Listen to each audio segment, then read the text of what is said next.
주학에 맞추어 묵상 기도하심으로 경양 선교 40주년 감사 예배를 시작하겠습니다.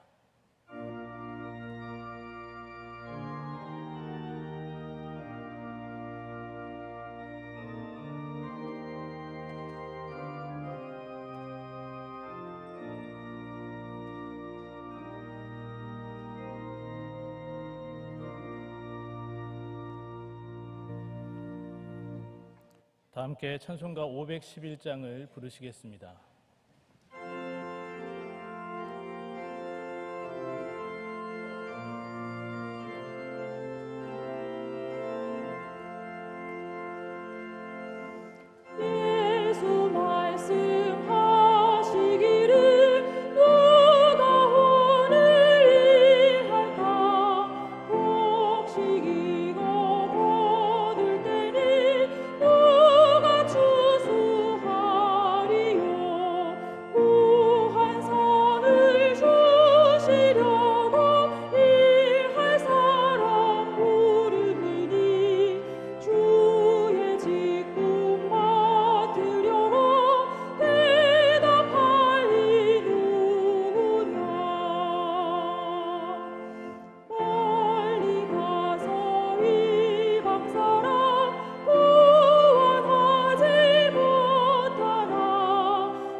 경양선교회 부회장이신 남성호 장로님께서 기도해 주시겠습니다.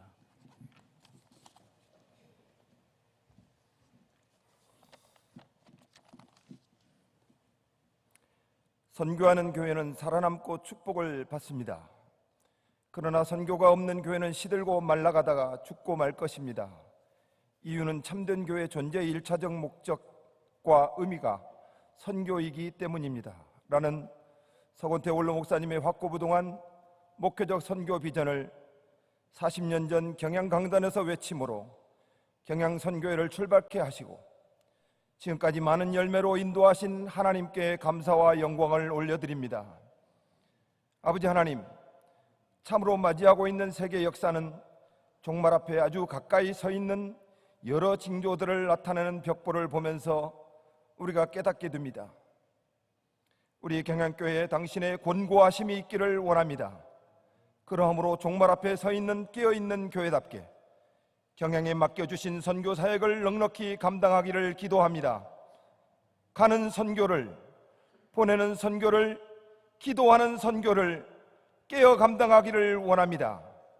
하나님, 우리를 붙들어 세계 선교의 도구로 마음껏 사용하여 주옵소서. 이 거룩한 영전 앞에 선봉으로 세우신 경양선교회장 담임 목사님의 영육을 강건하게 붙들어 주시기를 원합니다. 동력자들로 세워주신 경영의 직분자들과 모든 성도님들이 오직 선포되는 말씀 앞에 순종함으로 성령의 충만한 역사들이 우리의 모든 삶 가운데 일어나므로 세계를 받은 교회, 경영의 8대 예수 세계화 운동과 희년을 맞이하기 위한 5대 실천 목표 달성을 위한 축복의 비전들을 충성을 다하여 감당하는 경영의 사명인들이 되도록 크신 은혜를 베풀어 주옵소서. 하나님, 파송 선교사 25명과 53명의 자국민 협력 선교사 및 현지인 선교사님들의 치열한 영적 전투 현장에 친히 주님께서 안보하여 주심으로 십자가의 복음을 힘차게 선포할 때 죽은 영혼들이 살아나며 병들고 상처 입은 영혼들이 새 힘을 입고 일어나는 역사와 많은 개혁주의 신학과 신앙으로 무장된 제자들이 양육되어지기를 원합니다. 선교사님들의 건강과 재정과 가정의 자녀들을 붙들어 주심으로 선교 사역에 지체되거나 중단됨이 없도록 인도하여 주옵소서. 오늘 이 밤 경양선교 40주년 감사 예배에 말씀을 준비하여 세워주신 박요셉 파송 선교사님을 강한 팔로 붙으시고 선포되는 말씀에 큰 은혜를 받는 시간이 되게 하옵소서. 경양선교의 임원들의 찬양과 청년의 연합 찬양대의 찬양을 기쁘게 받아 주옵소서. 모든 것 감사드리며 예수님 이름으로 기도합니다. 아멘.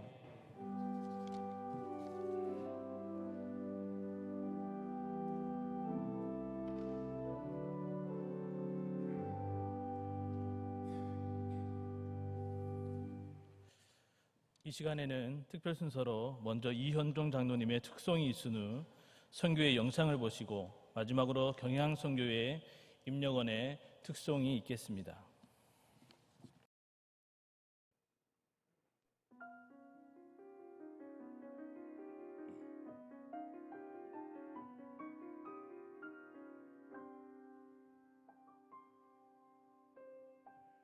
주 하나님 지으신 모든 세계 내 마음 속에 그리어 볼 때 하늘의 별 울려 퍼지는 뇌성 주님의 권능 우주에 찾네. 주님의 높고 위대하심을 내 영혼이 찬양하네.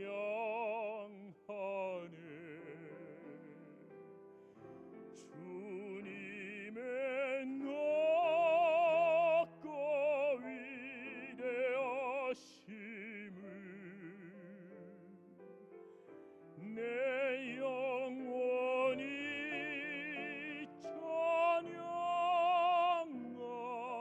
찬양하네.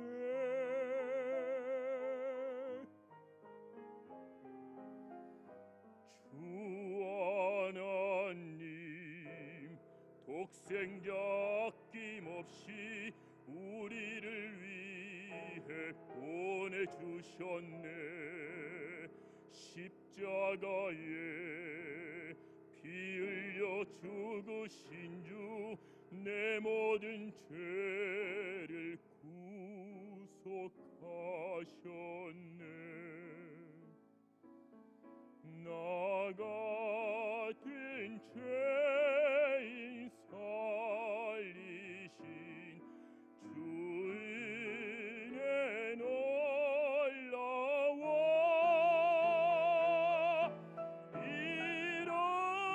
잃었던 생명 찾았고 광명을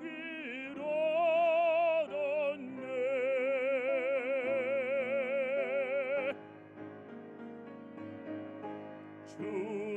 주님의 높고 위대하심을 내 영혼이 찬양하네. 주님의 높고 위대하심을 내 영혼이 찬양하네. 내 영혼이 찬양하네.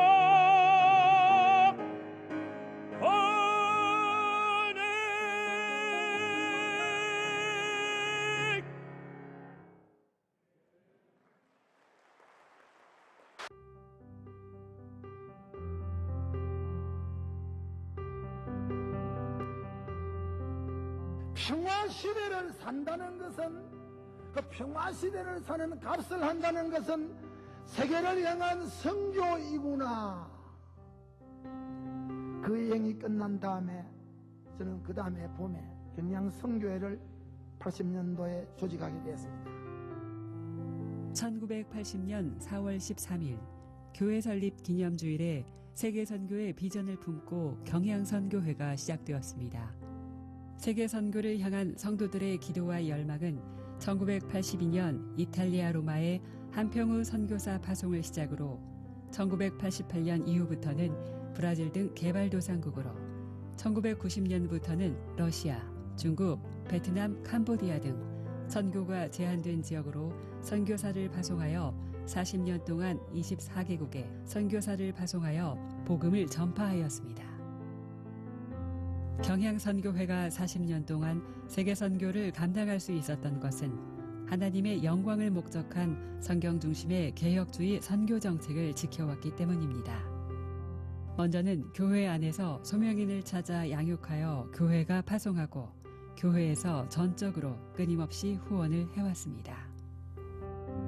둘째는 파송받은 선교사는 어디를 가든지 교회를 개척하여 교회 운동을 전개해왔습니다.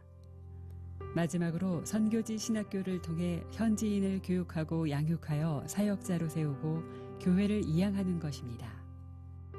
이렇게 걸어온 세계선교 40년 여정은 오직 하나님의 은혜였으며 더불어 경양의 성도들로 하여금 복음 들고 산을 넘는 아름다운 선교 역사에 동참하는 기쁨을 누리는 복된 시간이었습니다.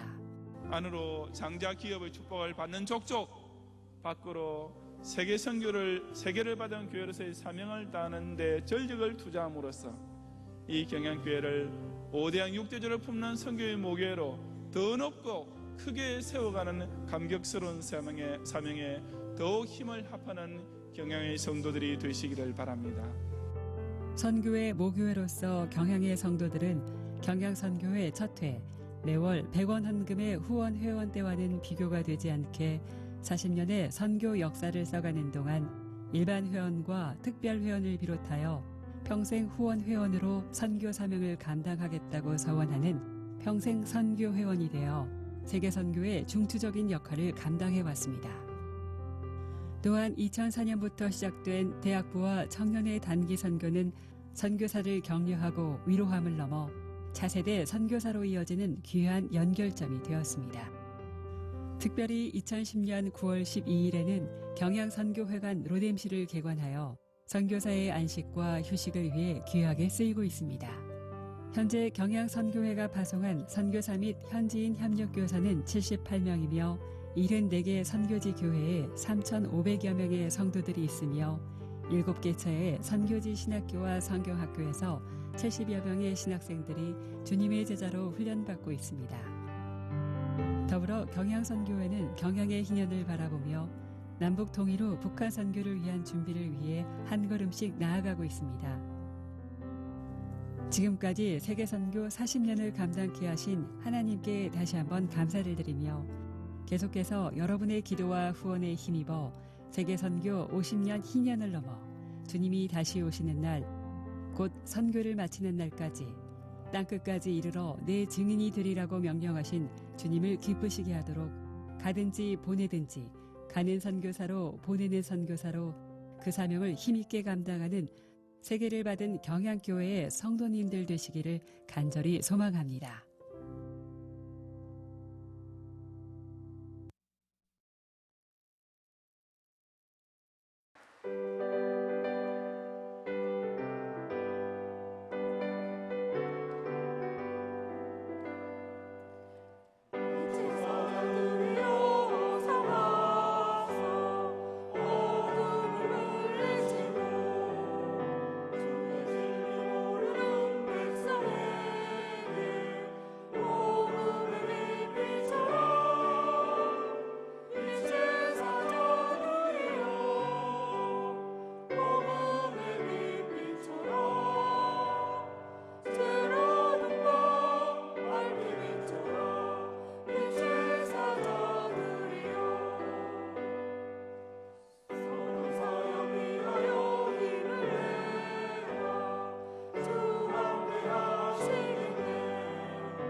오늘 이 밤에 함께 보실 하나님의 말씀은 사도행전 8장 1절에서 8절의 말씀입니다. 사도행전 8장 1절에서 8절의 말씀 가운데 제가 3절과 4절을 봉독하겠습니다. 사울이 교회를 잔멸할세 각 집에 들어가 남녀를 끌어다가 옥에 넘기니라. 그 흩어진 사람들이 두루 다니며 복음의 말씀을 전할세. 아멘. 청년의 연합찬양대의 찬양이 있은 후 동아시아 C지역 파송선교사이신 박요셉 목사님 나오셔서 그 흩어진 사람들이라는 제목으로 말씀 전하실 때 큰 은혜 받으시기 바랍니다.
아멘.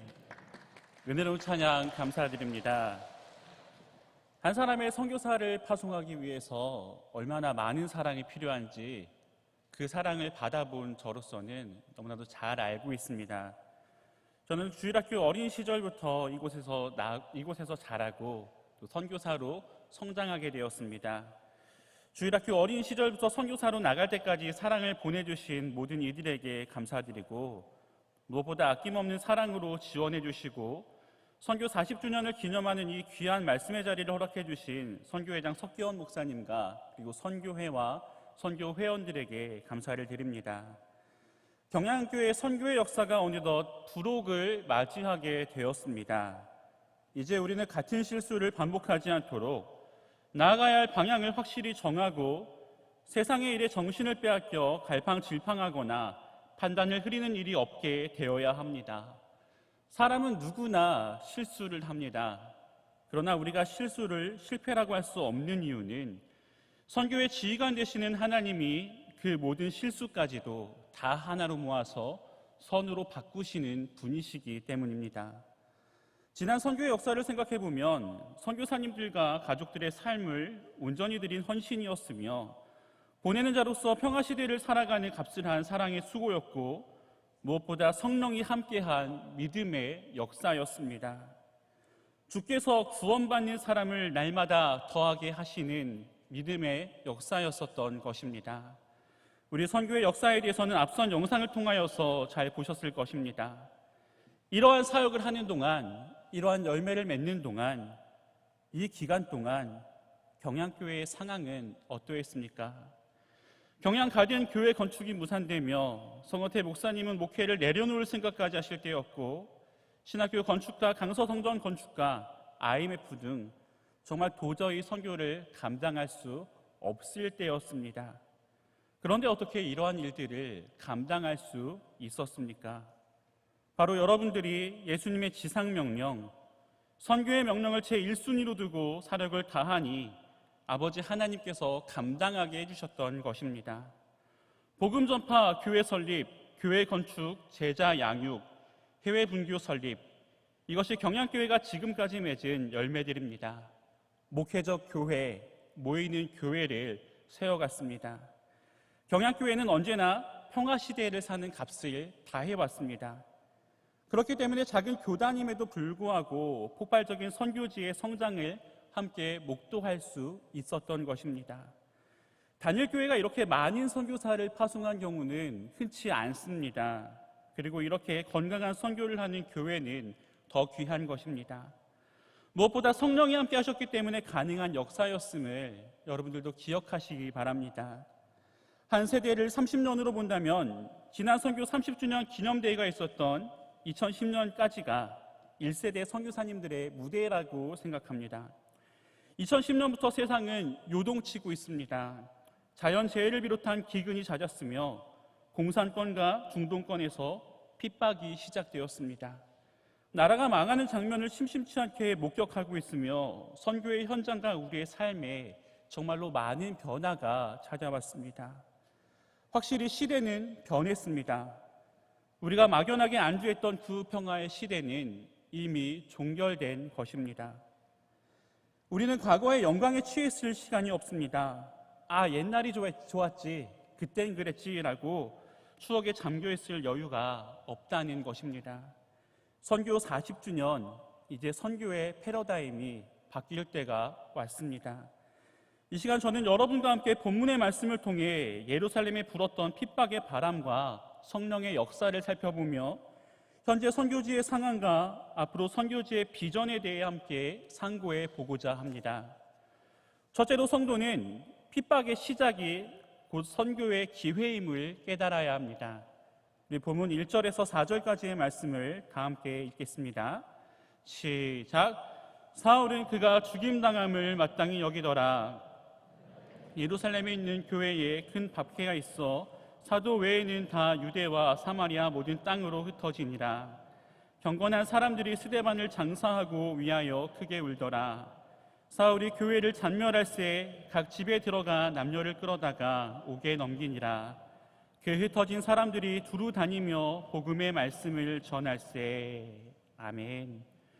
우리는 사도행전을 읽을 때 복음의 무대가 바뀔 때마다 언제나 핍박이 함께했음을 기억해야 합니다. 예루살렘에 충만하게 임한 성령의 역사는 스데반의 순교를 통해 절정을 이루게 됩니다.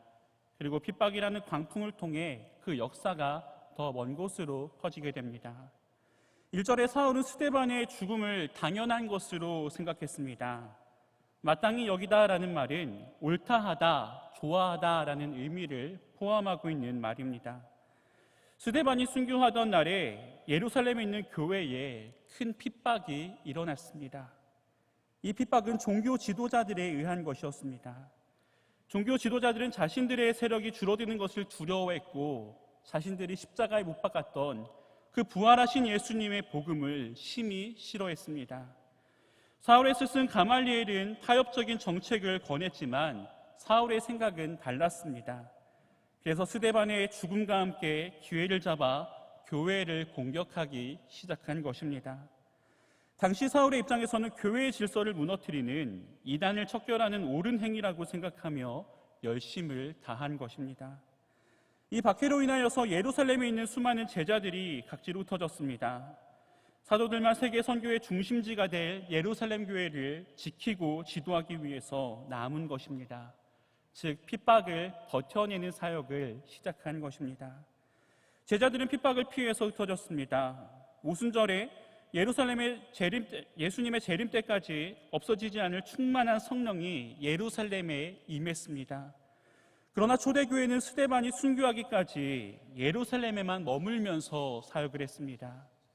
엄청난 성장으로 거대 공동체를 이루며 사랑의 교제가 차고 넘치는 교회가 된 것입니다. 그러나 사실 초대교회는 성령이 임하시면 예루살렘에만 머물 것이 아니라 유대와 사마리아로 그리고 땅끝까지 선교하러 갈 사명이 있었습니다. 여러분, 물풍선에 물을 가득 채우면 어떻게 됩니까? 터져버립니다. 그리고 물은 사방으로 튀게 됩니다. 성령은 바로 핍박을 통해 예루살렘에 고여있는 복음을 터뜨려서 흩어지게 한 것입니다. 복음을 증거하라고 하신 주님의 명령에도 불구하고 예루살렘에만 모여있던 제자들을 흩어지게 하기 위한 하나님의 놀라운 섭리였던 것입니다. 그들은 드디어 예루살렘을 넘어 유대와 사마리아 모든 땅으로 퍼져나갔습니다. 이전에 경건한 유대인은 오순절 성령 강림 때 기독교 복음을 듣고 마음이 열린 자들로 추정이 됩니다. 스데반의 처형을 반대했던 이들이 스데반의 시신을 수습하고 최선의 예의를 지켰습니다. 반대로 스데반의 죽음을 당연한 것으로 여긴 사울은 이제 적극적으로 교회를 핍박하기 시작했습니다. 잔멸하다라는 말은 맹수가 시체나 고기를 갈기갈기 찢는 행위를 표현할 때 사용되며 난폭하고 잔인무도한 일을 나타내는 말입니다. 사울은 성난 맹수가 숨어있는 짐승을 사냥하듯 성도들의 집에 들어가 남녀 성도들을 거리로 마구 끌어내었습니다. 그리고 감옥에 집어넣은 것입니다. 이전에는 경험해보지 못했던 박해가 예루살렘에 시작된 것입니다. 그러나 성도들은 박해 때문에 절대로 복음을 버리지 않았습니다. 그 복음을 들고 퍼져나간 것입니다. 초대교회에 닥친 핍박으로 성령 충만한 제자들이 흩어지게 되었습니다. 그들은 복음을 들고 흩어졌습니다. 함께 4절 말씀을 보시겠습니다. 그 흩어진 사람들이 두루 다니며 복음의 말씀을 전할세. 흩어지다라는 말은 씨앗을 두루 뿌리다라는 의미가 있습니다. 마치 바람에 날리는 꽃가루처럼 예루살렘을 떠나 흩어져서 복음을 전한 것입니다. 그 어떠한 방어 시스템을 갖춘 국경도 꽃가루를 막지 못하듯 지역의 경계를 넘어서 복음이 퍼져나갔습니다. 교회의 역사는 흔히 핍박의 역사라고도 합니다. 예루살렘에서부터 시작된 핍박은 2000년이 넘는 시간 동안 성도들이 있는 곳이라면 항상 따라다녔습니다. 성도들은 항상 그 핍박을 이겨내기 위해 더 먼 곳으로 복음을 들고 떠났습니다. 예루살렘에서 소아시아에서 유럽으로, 아메리카로, 한국과 아시아로 퍼져나간 것입니다. 복음이 전파될 때 사람들은 믿거나 거부하거나 둘 중 하나의 반응을 보여준다고 했습니다. 여러분, 핍박이 올 때도 마찬가지입니다. 핍박이 올 때 우리는 믿음의 경주를 계속하거나 포기하는 것 중 한 가지를 선택하게 됩니다. 누가 좋은 선수인지는 경기가 시작되면 알 수 있습니다. 누가 좋은 군사인지는 전쟁이 일어나면 알 수 있습니다. 아무리 처음에 잘하고 능력이 뛰어나도 끝까지 남는 자가 결국엔 이기는 것입니다. 어떠한 시험과 핍박이 닥쳐와도 복음을 버려서는 안 됩니다. 끝까지 견뎌서 이기는 자들이 되어야만 합니다. 우리는 이기게 될 수밖에 없습니다. 그리고 우리를 핍박하는 이들은 질 수밖에 없습니다. 예수님께서 우리에게 요구하시는 것은 끝까지 견디는 것입니다. 박해는 교회를 교회답게 만들었습니다. 바로 선교하는 교회로 만든 것입니다. 우리 성도님들은 교회를 잔멸하다는 말이 실감나십니까? 저는 그 비참한 잔멸의 현장 속에서 하나님이 살게 해주신 생존자입니다. 그동안 매년 심한 박해가 있었지만 가장 큰 것은 교회가 일방적으로 임대계약 해지를 당하고 쫓겨난 지난 2018년 11월과 작년 11월 3자 교회를 제외한 모든 교회가 폐쇄를 당하는 교회 폐쇄령이었습니다. 특히 한인교회 폐쇄는 정부에서 허락한 교회만 3자 교회 소속으로 남겨놓고 나머지 교회는 모두 폐쇄한다는 명령이었고, 중앙정부에서 내려온 정부 인사와 7개의 부서가 합동으로 단속하며 교회를 폐쇄시켰습니다. 동아시아에는 관시 문화라는 것이 있습니다. 흔히 관계가 좋으면은 뒤에서 많은 일들을 봐준다라고 하는 그러한 문화가 있습니다. 종교국과 상당히 친한 교회도 많았지만 중앙에서 내려왔기 때문에 종교국 직원들은 그래도 너희는 추방 안 시키잖아 라는 말만 건네며 교회를 폐쇄했다고 합니다. 저와 가깝게 지내던 교회들이 한 주 만에 모두 폐쇄가 되었고, 가정으로 숨어 들어간 교회는 민간 경찰을 풀어서 모두 잔멸하고 말았습니다. 남아있는 교회도 안심할 수는 없습니다. 올해 말이 되면 공식적으로 남은 5교회 중에 한 교회만 웨딩홀처럼 큰 3자 교회 안으로 들어가게 해준다고 했기 때문에 남은 교회들끼리도 안타깝지만 경쟁을 하고 있는 중입니다. 정말 사악하고 잔인하기 짝이 없는 핍박 앞에 저희 교회는 하나님의 은혜로 살아남았습니다. 하나님께서 위기를 기회로 바꿔주셨기 때문입니다. 폐쇄된 교회 선교사님의 말에 의하면 저희 교회는 먼저 쫓겨나는 바람에 예배 집기들을 다 버리고 나와서 공안이 교회가 스스로 문을 닫은 것으로 판단했다라는 것입니다.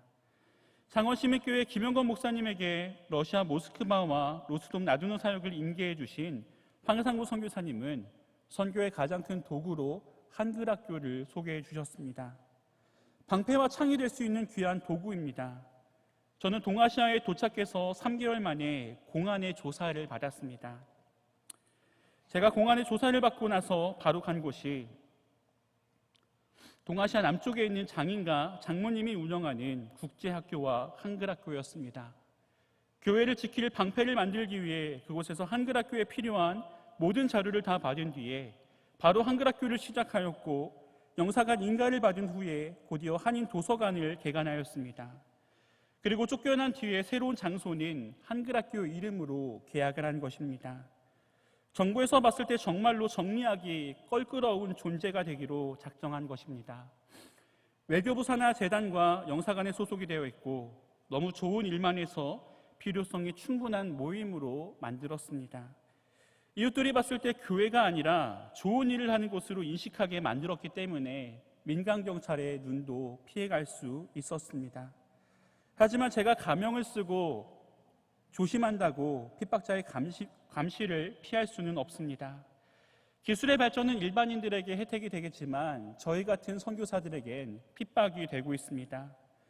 이미 누가 어느 교회에서 얼마를 받는지까지 다 알고 있는데 어떻게 감시를 완전하게 피할 수가 있겠습니까? 다만 핍박할 이유보다 핍박하지 않을 이유를 더 만들 수밖에 없습니다. 그것이 저희 교회를 지키는 길이고 앞으로 이 땅에서 선교를 할 수 있는 방법인 것입니다. 그 가운데 예배의 본질을 절대로 잃지 않고 선교의 사명을 감당하는 것이 가장 큰 숙제입니다.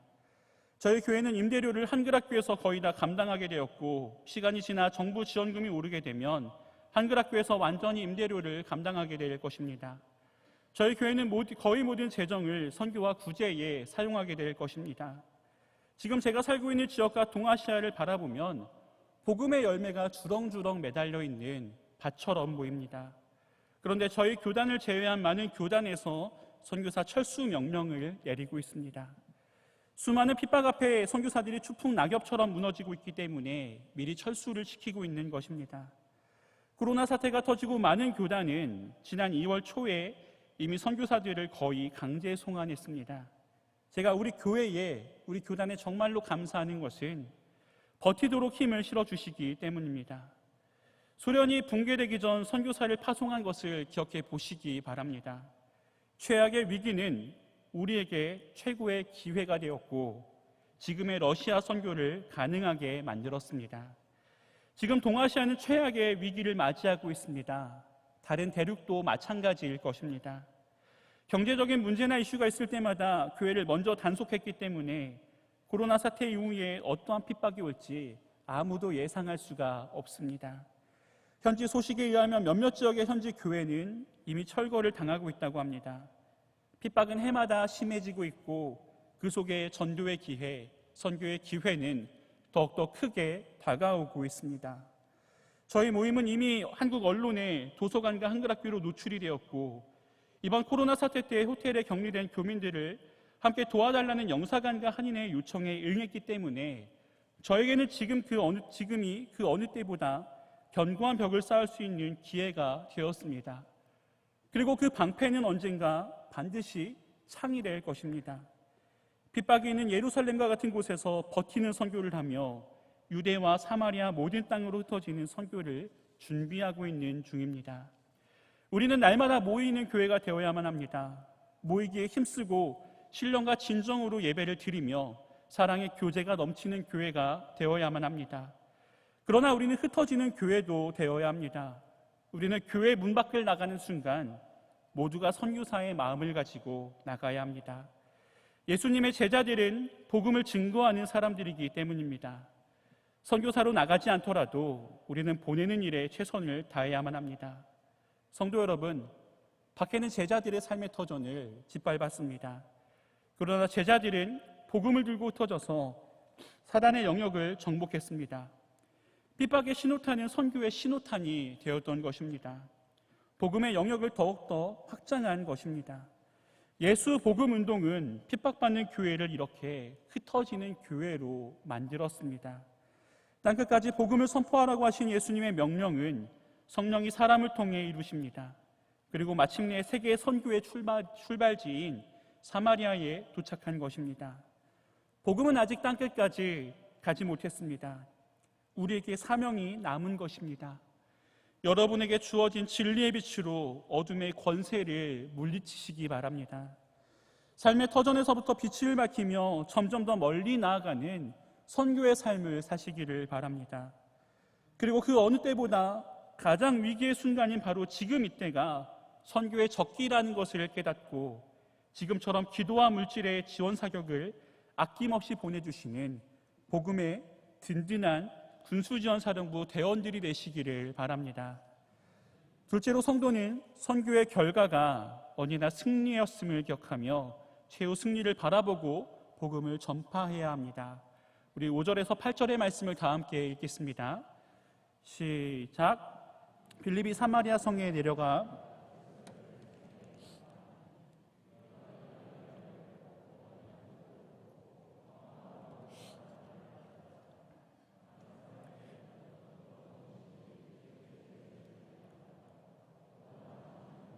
못 걷는 사람이 나으니 그 성에 큰 기쁨이 있더라. 아멘. 흩어진 사람 가운데 빌립은 사마리아 성으로 내려갔습니다. 드디어 복음이 예루살렘과 유대를 지나 사마리아로 간 것입니다. 북왕조 이스라엘과 남왕조 유대로 갈라진 후에 그 두 나라의 사이는 지금의 이스라엘과 팔레스타인과 같아졌습니다. 남유대는 솔로몬 성전을 중심으로 예배의 전통을 가시했습니다. 반면에 북이스라엘은 단과 베델에 금송아지를 만들어서 우상을 숨겼습니다. 북이스라엘이 아수르의 멸망을 당하자 저들은 이주해 온 이방인들과 통혼을 하였습니다. 그러나 남유대는 바벨론에 멸망당한 뒤에도 순수한 혈통을 지켰던 것입니다. 이러한 종교적, 정치적, 도덕적 이유 때문에 유대인들은 사마리아인들을 멸시하고 천대하고 말았습니다. 이렇게 두 나라 사이에는 커다란 역사의 벽이 생겼습니다. 그런데 이 두꺼운 벽을 복음이 뚫고 지나간 것입니다. 7 집사 중 한 사람인 빌립이 사마리아 성으로 갔습니다. 그리고 그곳에 메시아이신 그리스도를 백성에게 전한 것입니다. 결국 성령께서 예루살렘의 핍박을 통하여서 제자들을 흩어 보냄으로써 사마리아에도 복음이 전파되게 한 것입니다. 6절을 보면 무리가 빌립의 말도 듣고 행하는 표적도 보고 한 마음으로 그가 하는 말을 따르더라 라고 했습니다. 12절을 보면 빌립은 하나님의 나라와 예수 그리스도의 이름을 전한 것으로 나옵니다. 그리고 사도들과 같이 표적도 보였던 것입니다. 성령은 굳게 닫힌 사마리아의 문을 열기 위해 빌립에게도 표적을 행할 수 있는 은사를 허락한 것입니다. 빌립이 전하는 복음의 표적에 따르며 하나님의 권위가 드러났습니다. 그러자 듣던 자들이 한 마음으로 그의 말을 쫓았습니다. 빌립은 성령의 능력으로 사마리아 성의 귀신들과 병에 시달리는 사람들을 해방시켜 준 것입니다. 사도들에게만 허락되었던 권능이 성령 강림 후에 성령 충만한 제자들에게까지 허락되었습니다. 사람들을 어두움에 내몰던 귀신들이 나가고 많은 중풍병자가 회복되고 안진뱅이가 일어나는 기적이 일어났습니다. 어둠이 물러가고 사마리아 성에 큰 기쁨이 생긴 것입니다.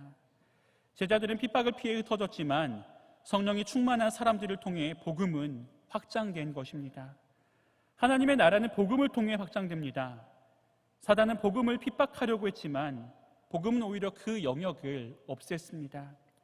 사단이 오랫동안 우상을 내세워서 어둠 속에 억누르던 사마리아에 복음의 빛이 들어간 것입니다. 복음의 결과는 언제나 승리인 것입니다. 하나님의 백성이 아닐 거라고 확신했던 이들에게 하나님의 자녀가 되는 축복이 함께했고 그 성엔 큰 기쁨이 있었습니다. 그들에게는 이전에 없었던 기쁨과 즐거움이 생긴 것입니다.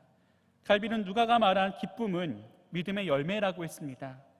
왜냐하면 하나님이 우리에게 은혜를 베푸셨음을 깨닫게 되면 우리의 마음은 그 무엇보다도 비교할 수 없는 기쁨, 즉 인간의 모든 지각을 뛰어넘는 기쁨으로 충만해질 수밖에 없기 때문입니다. 아직까지 이 땅에는 복음을 단 한 번도 들어보지 못한 사람들이 너무나도 많이 있습니다. 동아시아 남쪽 지역에서 강의를 하고 제가 거주하고 있는 지역으로 돌아오는 비행기에서 한번 땅 밑을 쳐다보았습니다. 첩첩산중 중에 웬 마을이 그렇게 많은지 저 마을에 복음이 들어가면 참 좋겠다라는 생각을 하게 되었습니다.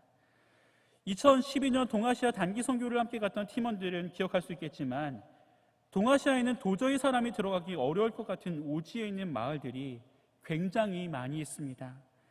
세상의 때와 사상에 물이 들지 않는 순수한 사람들이 마을을 형성하며 살아가고 있고 그들에게 복음을 전파하면 순수한 백도화지에 그림을 그리는 기분이 들 정도로 복음의 말씀을 그대로 흡수합니다. 그들에게 들어가는 방법은 단 한 가지입니다. 도시에 나와 있는 노동자들 가운데 그 마을 출신의 사람을 전도해서 양육하는 것입니다. 동아시아에 있는 수많은 소수민족들이 도시로 나와 있기 때문에 이러한 이들을 찾는 것은 어려운 일이 아닙니다. 다만 완전히 믿을 만한 사람이 될 때까지 기다려야 하는 인내의 과정이 있습니다. 자칫 잘못하면 신고를 할 수 있기 때문입니다. 저와 같은 지역에 있는 학교는 거의 자립이 되었기 때문에 물질의 도움이 필요 없는 것으로 생각이 됩니다. 저희 모임과 같은 성에 있는 김진우 선생님 모임은 더 많은 도움이 필요한 남쪽 지역 학교와 사역자들을 돕고 있는 중입니다. 그리고 그 남쪽 지역 학교는 전략적 요충지가 될 것입니다. 왜냐하면 동남아로 넘어가는 길목에 있기 때문에 우리가 가지 못하는 지역에 그들이 갈 수 있기 때문입니다. 현재 우리 교단의 선교사님들이 계신 곳에는 동아시아 오지 마을과 같은 곳이 너무나도 많이 있습니다. 그리고 서두에 말씀드린 대로 이제 선교의 패러다임이 바뀔 때가 되었습니다. 바로 나라별 선교에서 민족별 선교로 넘어가고 있기 때문입니다. 우리는 선교사를 구분지을 때 나라를 기준으로 분류합니다. 그러나 이제 선교는 민족적 개념으로 바뀌어야 합니다.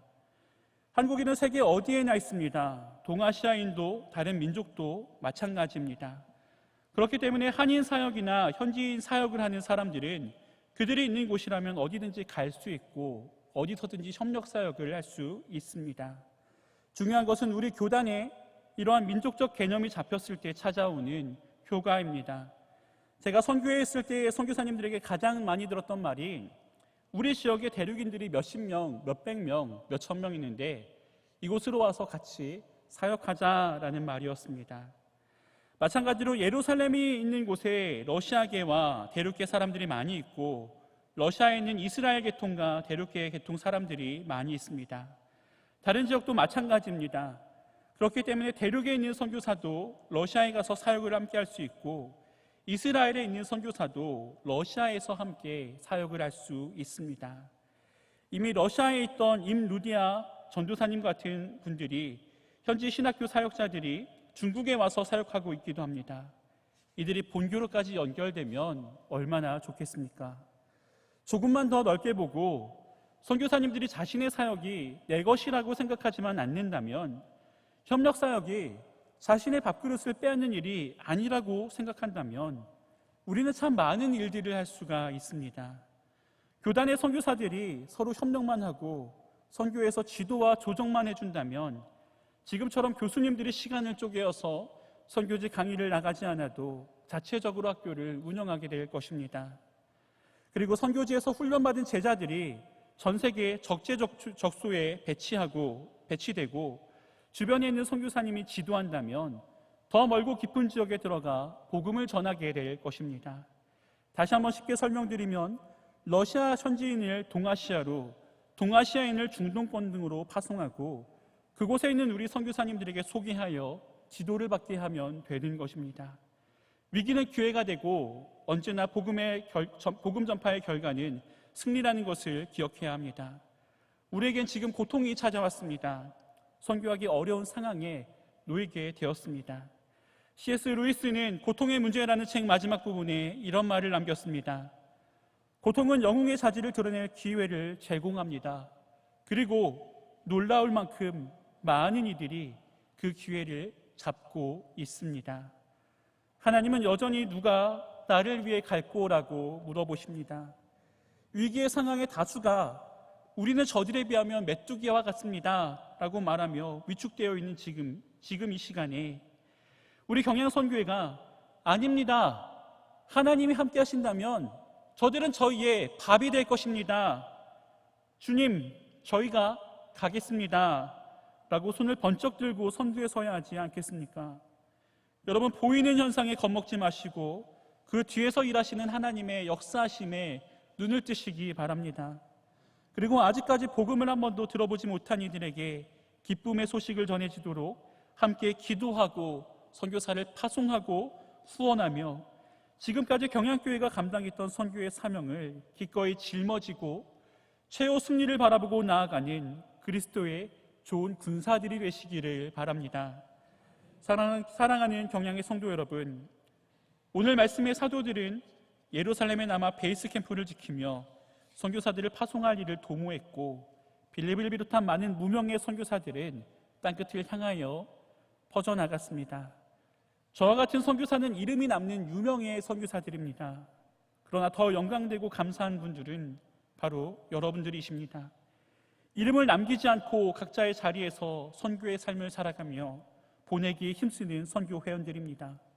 기왕이면 하나님께서 강제 예산하신 예루살렘 교회의 성도들이 되는 것보단 자발적으로 기도하며 뜻을 모아 바울과 바나바를 파송했던 안디옥 교회의 성도들이 되어야 하지 않겠습니까? 거센 핍박이 바로 하나님께서 우리에게 주시는 선교의 신호탄임을 깨달으시기 바랍니다. 우리 앞에 여러 비전이 있지만 선교는 제1순위가 되어야만 합니다. 성령 하나님은 선교에 최선을 다하는 이들에게 길을 열어주시고 감당할 힘도 주실 것입니다. 선교의 기한은 세상 끝날까지고 선교의 범위는 땅 끝까지입니다. 선교는 예수님께서 우리에게 하신 부탁이 아니라 명령입니다. 조선에 왔던 수많은 외국 선교사님들은 러일 전쟁 이후에 철수 명령을 받았지만 대부분이 남아서 끝까지 사명을 완수했습니다. 바로 주님의 명령이었기 때문입니다. 그들의 피와 땀이 이 땅에 스며들어 복음의 열매를 맺고 선교하는 한국, 세계를 받은 경양교회가 되었습니다. 전 세계가 요동칠 때 많은 선교사들이 후퇴하기도 하고 본부에서는 철수하라고 요청할 것입니다. 이제 저와 선교사님들이 그리고 여러분 중에 선교의 자리로 부르심을 받고 사명을 함께 감당한 이들이 기꺼이 핍박과 고난의 현장으로 들어갈 때입니다.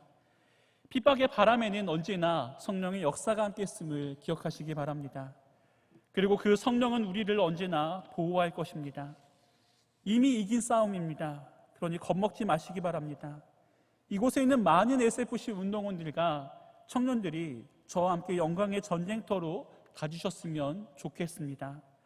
혹 가지 못한다면 보내는 일에 선교사의 사역과 은퇴 후의 삶과 자녀들을 위해 아낌없는 기도와 물질의 후원을 보내주시기 바랍니다. 말씀을 마치고자 합니다. 여러분, 요즘 정말로 많이 힘드시죠? 코로나19 사태 때문에 여러분들의 삶의 터전이 엉망이 되어버리고 경제적으로나 심적으로나 참 많이 어려울 것입니다. 주님도 우리의 형편을 잘 아십니다. 사역지로 돌아가지 못하고 답답하게 지내는 요즘이기 때문에 도저히 집중이 안 되어서 신학교에 올라가 말씀을 준비하는데 문득 이 찬양이 떠올랐습니다. 내가 믿고 또 의지하는 내보는 형편 잘하는 주님, 늘 돌보아 주실 것을 나는 확실히 아네. 주님은 우리들의 모든 상황을 아시면서도 앞이 캄캄해도 한 발만 더 내밀어 봐라. 나를 믿고 손을 내밀어 봐라. 나를 위해 선교의 일을 감당해 봐라. 너에게 감당 못할 시험을 준 적이 없다. 이 길을 가다 보면 피할 길이 나올 것이다. 그러니 이제 가야 할 길을 가라 라고 말씀해 주십니다. 주님이 다시 오시는 그날까지 이미 맛보아 알고 있는 승리를 바라보며 배역한 세상에 있는 우리의 형제 자매들에게 복음의 기쁜 소식을 알리기 위해 가든지 보내든지 하는 경양의 성도들이 되시기를 주님의 이름으로 축원합니다.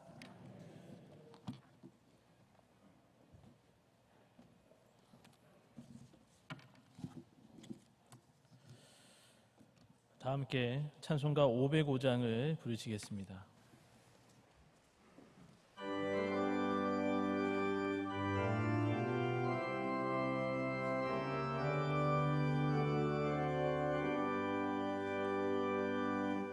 온 세상 위하여 나 복음 전하리.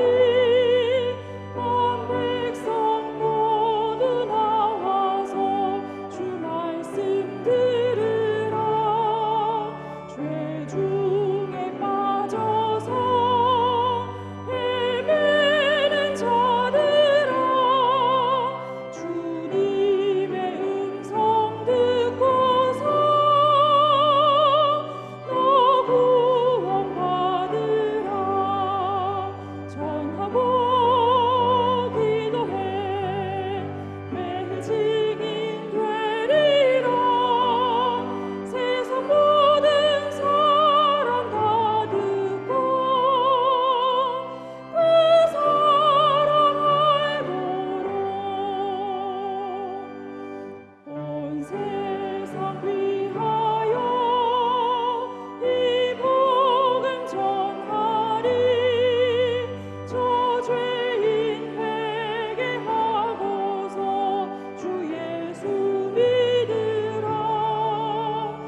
영상으로 교회 소식 보시겠습니다.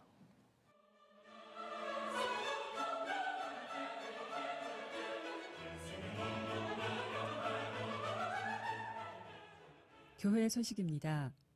주일학교 예배는 계속해서 주일 오전 9시에 인터넷 예배로 드리며 교회 홈페이지와 유튜브를 통해 다시 보실 수 있습니다. 금주 수요밤 예배는 제7에서 8청년회 헌신 예배로 드리겠습니다. 제1성전에서 드리며 설교는 김윤식 강도사님께서 하시겠습니다. 인터넷 예배를 드리시는 성도님들 가운데 헌금을 드리고자 하시는 분들은 안내된 온라인 헌금 방법을 이용해 주시기 바라며 주중에 담당 교역자에게 전달해 주시거나 예배당 예배 시 모아서 헌금해 주셔도 됩니다. 계속해서 교회 내 각종 모임과 행사는 중단하며 교회 출입과 각종 시설 이용이 불가하오니 양해 바랍니다. 결혼식입니다. 김현병 장로, 박영희 권사님의 일남, 신랑 김승규 군과 등촌 이교구 정선동 집사, 윤춘자 권사님의 일녀, 신부 정주은 양의 결혼식이 금주 토요일 오후 2시에 충남 천안에 위치한 비렌티 웨딩홀에서 전 전주대학교 기독교학부 교수이신 김현웅 목사님의 주례로 있겠습니다. 다음 주일 밤에는 집사회 헌신 예배로 드리겠습니다. 예배와 모임 등의 완전한 정상화를 위해 계속해서 기도 부탁드리며 교회 문자와 홈페이지 등으로 전달되는 공지사항을 잘 확인해 주시기 바랍니다. 감사합니다. 다 함께 송령 별들의 노래를 부르신 후에 경양선교 회장이신 담임 목사님 나오셔서 헌금을 위한 기도와 축도해 주심으로 경양선교 40주년 감사 예배를 모두 마치겠습니다.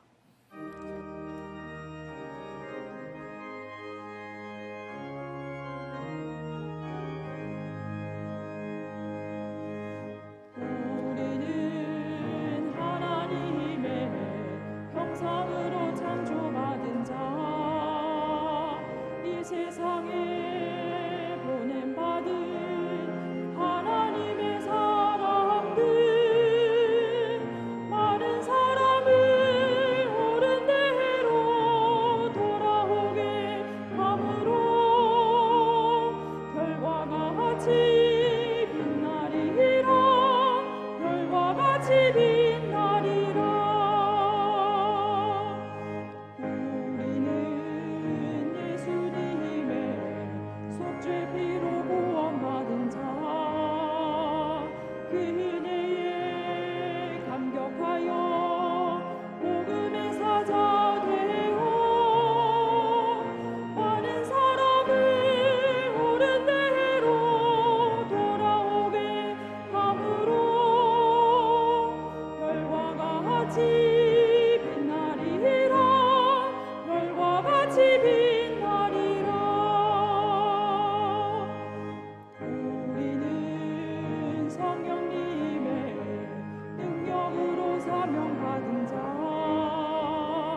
예루살렘 사마리아 전 땅 끝까지 가서 많은 사람을 옳은 대로 돌아오게 함으로 별과 같이 빛나리라, 별과 같이 빛나리라. 우리는 하나님의 나라 안의 경양 공동체, 세계받은 제사장의 손을 높이 들고서 많은 사람을 옳은 대로 돌아오게 함으로 별과 같이 빛나리라, 별과 같이 빛나리라.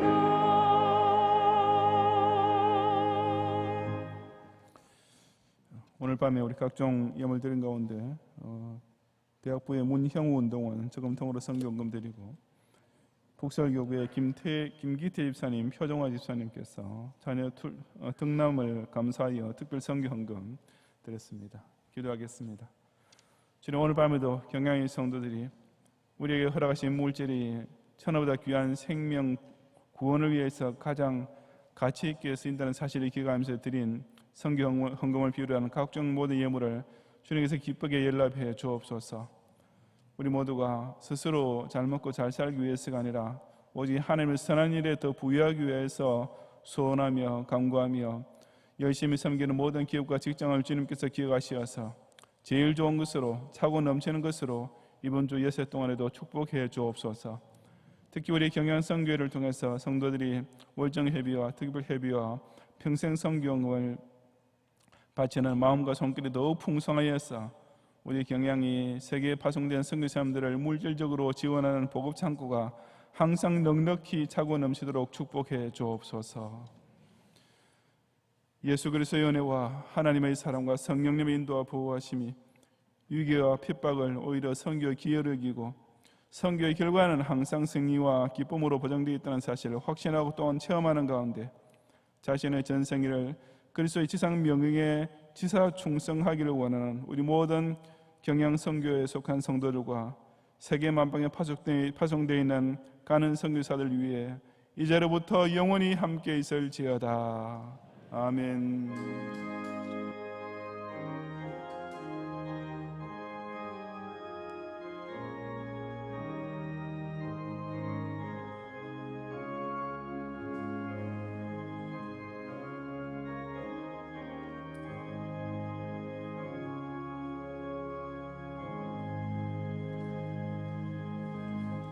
감사합니다. 평안히 가시고 수요일 밤 예배를 또한 기억하고 모이기를 힘써 주시기 바랍니다.